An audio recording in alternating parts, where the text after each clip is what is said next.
en septiembre de 1598 y le sucede su hijo Felipe III. Dice Ruiz Prieto que en estos inicios de reinado, ya en la divisoria de las dos centurias, Úbeda no experimenta gran progreso, pero tampoco será víctima de considerables catástrofes salvo la endémica miseria de la población a causa de las guerras de sus soberanos y la adversa climatología, que pone en jaque las cosechas cada cierto tiempo. Antes de firmarse la tregua de los 12 años con los rebeldes holandeses, los hijos de Úbeda están presentes en todos los enfrentamientos bélicos que mantiene la monarquía con sus enemigos, principalmente ingleses y holandeses, acreditando su valor y lealtad y protagonizando hechos memorables en los campos de batalla. Es por ello que, reconociendo el rey los servicios prestados por la ciudad, que estaba atrasada en el pago de sus obligaciones, dio una provisión en Valladolid con fecha 21 de diciembre de 1601, encargando a sus contadores que estaban tomando cuentas en Granada que no apremiasen a Úbeda, pues fue la que con más celo sirvió en los Países Bajos con 7 compañías de infantes y 2 de a caballo, gastando más de 30.000 ducados y muchos bastimentos y provisiones. Se citan con elogio en dicho documento a los capitanes don Francisco de Narváez y Gonzalo de Almansa. El capitán Luis Dávila, que pudo ser natural de Úbeda, se cubrió de gloria por su arrojo y heroicos hechos en Flandes y otras partes. Hemos entrado en el siglo XVII, las décadas que verán el declive de la todopoderosa España y el resurgir de su archienemiga Francia, el que asistirá a las primeras derrotas importantes de los invencibles tercios, la rebelión e independencia definitiva de los Países Bajos y Portugal, el arribo al poder de los insustituibles válidos, la ineptitud de los monarcas, el colapso de la hacienda, la crisis demográfica, las epidemias, la disminución de la plata de las Indias. Pero aún así, España seguirá defendiéndose con uñas y dientes de sus implacables enemigos y escribiendo algunas páginas memorables en los campos de batalla como las de Breda o Nördlingen, antes de ser sacada del primer puesto del Olimpo donde había reinado durante un siglo y medio. Y sin embargo, es ahora, cuando el poder hispano empieza a hacer agua sin remedio, cuando España viva su momento cumbre en el campo de las artes, la literatura y la pintura, con los escritores del siglo de oro y la del prodigioso genio de Velázquez, Murillo o Zurbarán, que no en vano esta nación es capaz de sacar lo mejor de sí misma en los momentos más críticos de su historia. Pero, ¿qué está pasando en nuestra Úbeda por aquellos años, cuando comienza a reinar Felipe III y nada parece presagiar, o al menos pocos se atreven a vaticinar, un futuro tan oscuro para la monarquía de los Habsburgo? Continúa Ruiz Prieto con su relato. En el año de 1606 fue tanta la escasez y miseria que se padecía en Úbeda que en el mes de febrero se vieron las autoridades obligadas, para evitar los estragos del hambre, a alojar en las casas de los pudientes más de 1.000 pobres, para que les diesen de comer. A los presos de la cárcel se les daba pan de cebada del pósito a 4 maravedíes libra, y a las parroquias y conventos pan amasado del trigo del mismo pósito. Los 3 años sucesivos debieron ser muy abundantes, pues en sesión del Cabildo de 30 de septiembre de 1609 se dio cuenta de haberse podrido en el pósito 7.000 fanegas de trigo, y fue necesario mudar a las dependencias del Hospital de Santiago más de 25.000 fanegas que se iban corrompiendo, a fin de evitar su total pérdida. Este hecho prueba la riqueza productiva del término y la buena administración del utilísimo pósito, así como algún descuido en la conservación de los granos. Es evidente que los ubetenses de comienzos del 17 tenían cosas más urgentes en las que pensar que las cuestiones de la alta política nacional. Es la propia supervivencia la que está en juego cada año que la climatología, por un extremo u otro, se ceba con las cosechas. Así llegamos a una fecha crucial para la historia de España, porque en abril de 1509 el duque de Lerma firma el decreto de expulsión de los moriscos, cuya aplicación empezará a hacerse efectiva en septiembre del mismo año.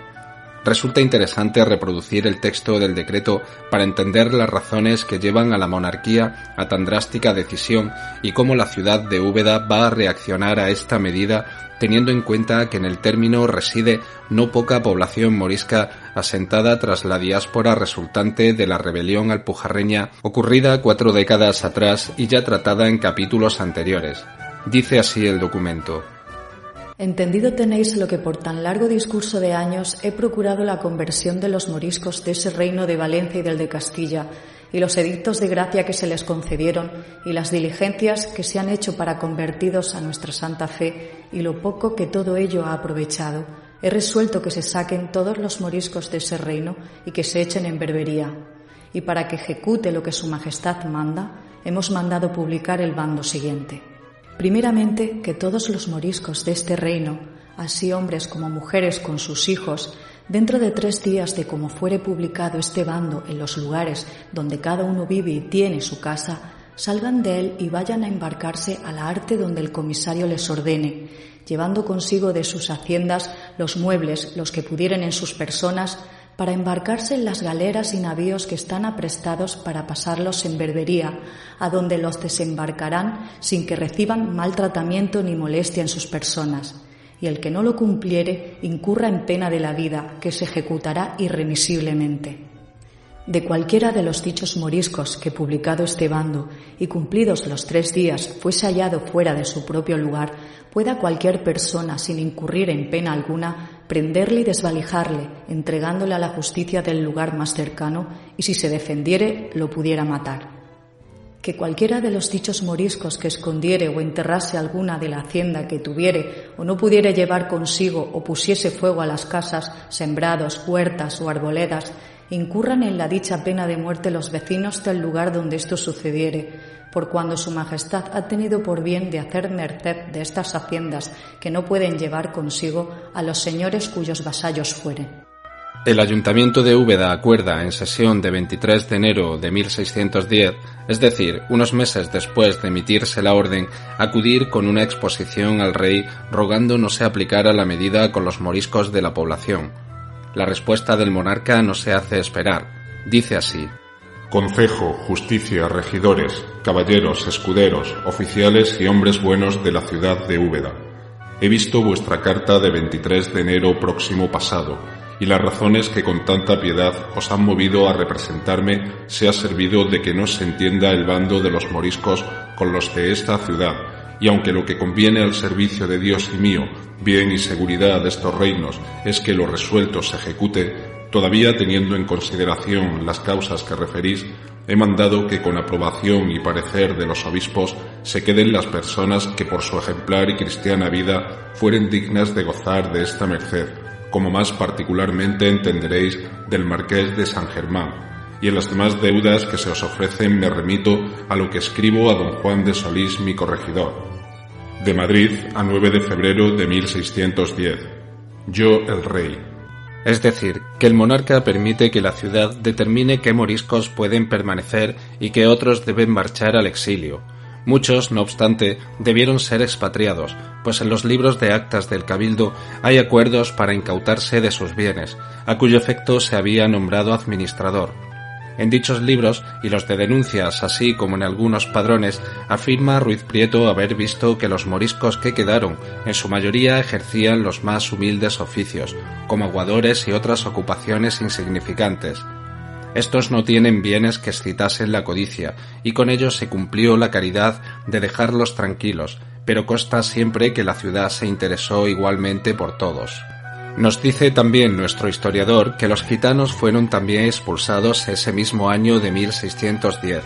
No sabemos en este caso cuánto tardarían en volver de nuevo a la ciudad, pues es bien sabido que este colectivo no pudo ser nunca expatriado del país a pesar de los intentos sabidos por monarcas posteriores. Hemos de saltar a 1618 para ver a Úbeda celebrar la canonización y nombramiento de abogada y patrona de España a Santa Teresa de Jesús, siguiendo las instrucciones que el rey manda desde el Escorial.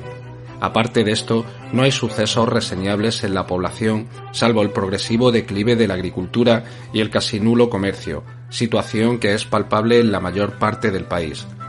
Úbeda se va aletargando en una modorra apática, cada vez más introspectiva e intrascendente, consciente de que su mejor momento ya ha pasado y lo que espera no traerá otra gloria que el destello que dejó a su paso en la ciudad esa España imperial que ahora inicia su canto del cisne.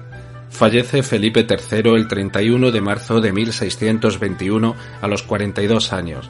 Le sucederá su hijo Felipe IV, quien había contraído matrimonio 6 años antes por poderes con Isabel de Borbón. Entonces el heredero solo tenía 10 años y ella 12, por lo que el matrimonio no se consumará hasta 1620. Sobre aquella se dice en el Cabildo de Úbeda: en este cabildo se ha recibido una carta del señor presidente de Castilla que escribió a la ciudad dando cuenta cómo en Madrid se pusieron luces y luminarias 3 noches continuas en regocijo y alegría del casamiento de los príncipes nuestros señores, y que esto mismo haga la ciudad.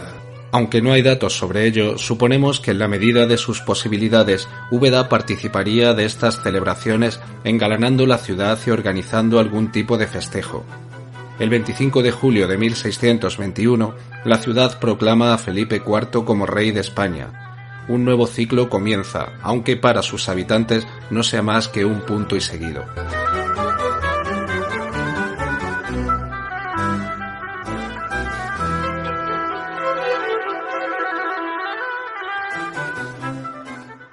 Antes de seguir enumerando los sucesos que afectan a la población siguiendo nuestro habitual orden cronológico, hagamos un alto en el camino para echar un vistazo a esa Úbeda del nuevo siglo casi recién nacido, ese siglo XVII tan aciago en la historia de España en algunos aspectos, tal vez los de más calado, como pudo ser su influencia a nivel europeo como potencia de primer orden. ¿Cómo era la Úbeda de hace 400 años? ¿Era muy diferente de la medieval o se iba pareciendo ya a la que hoy ha llegado hasta nosotros? Sigamos su rastro de la mano del profesor Antonio Almagro García, quien nos presenta algunas de sus características en su obra Arte y Artistas de la Sociedad Ubetense del siglo XVI. Extractaré algunos fragmentos de la introducción donde aborda el marco general de la urbe durante la centuria y, si tenemos tiempo, seguiremos el hilo del relato por donde lo hemos dejado, la llegada de Felipe IV al trono y cómo se desarrolla la vida en Úbeda durante los reinados de los Austrias menores. Dice el profesor Almagro: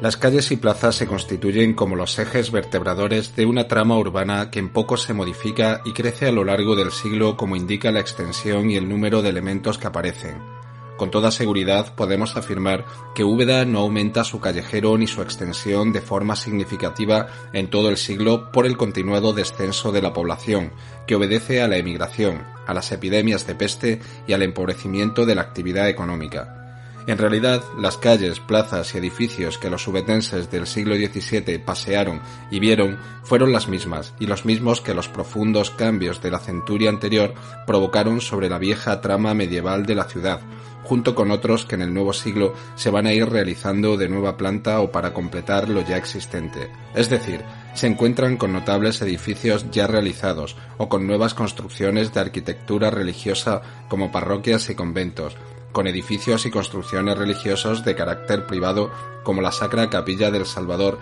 y un gran número de capillas funerarias dentro de conventos y parroquias, con edificios de carácter público, casas del cabildo, cárcel, carnicerías, pósito, fuentes, con edificios de carácter civil, Palacio de Francisco de los Cobos, Palacio del Deán Ortega, Palacio de Juan Vázquez de Molina, Palacio de Vela de los Cobos, Casa de las Torres, Palacio de los Torrente, Palacio del Marqués de la Rambla, Palacio del Tesorero Don Lope de Molina Valenzuela, Palacio de los Busianos, con edificios hospitalarios, el de Santiago, el de los Honrados Viejos del Salvador. Viven pues en una sociedad renovada y cambiada con la infinidad de modelos arquitectónicos que le han dado carácter hasta nuestros días.